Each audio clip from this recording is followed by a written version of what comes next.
হঠাৎ করে তোমার জীবনে একজন আসবে।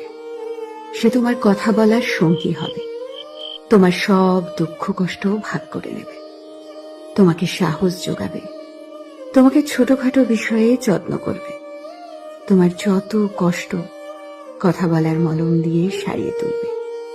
দিনের পর দিন, রাতের পর রাত তোমার সাথে কথা বলবে। সবচেয়ে বড় কথা, তোমাকে নতুন করে বাঁচতে শেখাবে। তারপর যখন কথা বলার অভ্যেসটা তোমার বদ অভ্যেসে পরিণত হয়ে যাবে, তখন একদিন হঠাৎ করেই মানুষটা বদলে যাবে, তোমাকে ব্যস্ততা দেখাবে।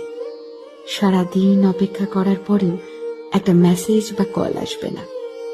তুমি বারবার ফোন চেক করবে, কিন্তু তোমার অপেক্ষাই থেকে যাবে। প্রথম প্রথম দুই একবার কল করে তোমাকে বোঝাবে সে নিরুপায়, তার জীবনে খুব ব্যস্ততা, তাই সে সময় দিতে পারে।